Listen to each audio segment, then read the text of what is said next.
Hello అండి.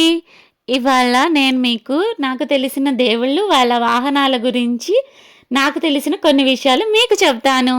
అలాగే నా ఏటీఎం 1009 ఛానల్‌ని లైక్, షేర్ అండ్ సబ్స్క్రైబ్ చేయండి. మర్చిపోకండి. ఇప్పుడు ఎక్కువగా పూజించే హిందూ దేవతల వాహనాల గురించి చెప్తాను. ప్రధాన దేవతలు శివుడికి నంది, పార్వతీదేవికి సింహము లేదా పులి, విష్ణువుకి గరుగ్మంతుడు, లక్ష్మీదేవికి గుడ్లగూబ, సరస్వతీదేవికి హంస, బ్రహ్మదేవుడికి కూడా హంసేనండి. ముందుగా పరమేశ్వరుని వాహనమైన నందీశ్వరుని గురించి తెలుసుకుందాం. ఒకసారి శిలాద మహర్షి తీవ్ర తపస్సు చేసి శివుడి అనుగ్రహంతో నందిని కుమారునిగా పొందుతాడు. నంది చిన్నప్పటి నుంచే శివభక్తుడు. అతని భక్తిని చూసి శివుడు అతనిని తన వాహనంగా మరియు గణాధిపతిగా చేశాడు. అందుకే శివాలయంలో ముందుగా నందిని దర్శిస్తారు. తరువాత దుర్గాదేవి ఆమె వాహనమైన సింహం గురించి తెలుసుకుందాం.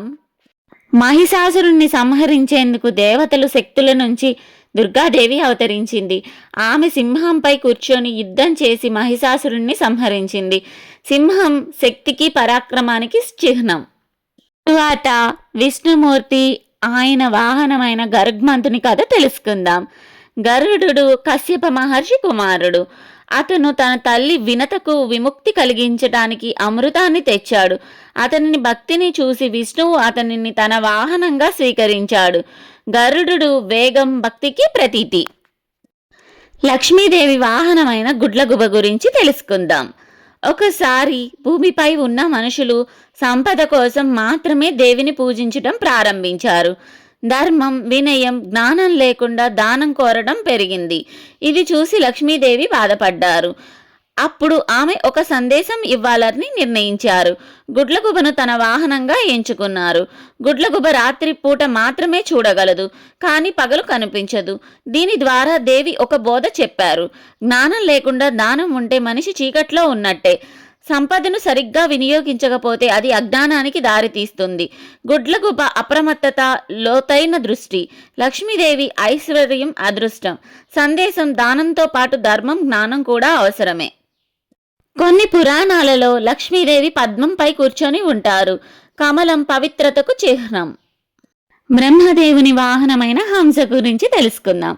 సృష్టికర్త అయిన బ్రహ్మదేవుడు సృష్టిని ప్రారంభించటానికి జ్ఞానం, వివేకం అవసరమైంది.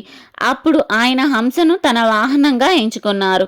పురాణాలలో హంసకు ఒక విశేష గుణం ఉందని చెబుతారు. అది పాలను, నీటిని వేరు చేయగలదని. అందుకే బ్రహ్మదేవుడు హంసను తన వాహనంగా చేసుకున్నారు. వివేకం, సత్యం అసత్యం తెలుసుకునే శక్తి, పవిత్రత, జ్ఞానానికి సంకేతం. సృష్టి చేయాలంటే సరైన నిర్ణయం తీసుకోవాలనే శక్తి అవసరం. అందుకే హంసను ఆయన వాహనంగా చేసుకున్నారు. సరస్వతీదేవి వాహనమైన హంస గురించి తెలుసుకుందాం. సరస్వతీదేవి జ్ఞాన, విద్య, కళల దేవత. ఆమె కూడా హంసను తన వాహనంగా ఎంచుకున్నారు. ఒక కథ ప్రకారం దేవతలు జ్ఞానాన్ని ప్రపంచానికి అందించేందుకు సరస్వతీదేవిని ఆహ్వానించారు. ఆమె ప్రపంచంలో సత్యాన్ని, అసత్యాన్ని వేరు చేసి శక్తి ఇవ్వాలనుకున్నారు. అందుకే హంసపై కూర్చొని భూమిపైకి వచ్చారు. హంస సూచించే అర్థం జ్ఞానం, వివేకం, పవిత్రత. కొన్ని చిత్రాలలో సరస్వతీదేవి నెమలిపై కూడా కనిపిస్తుంది, కానీ ప్రధాన వాహనం మాత్రం హంసే. ముఖ్య సందేశం: బ్రహ్మ, సరస్వతి ఇద్దరికీ హంస వాహనం ఉండటం వల్ల ఒక సూచన. సృష్టి మరియు జ్ఞానం రెండు వివేకంతో ఉండాలి.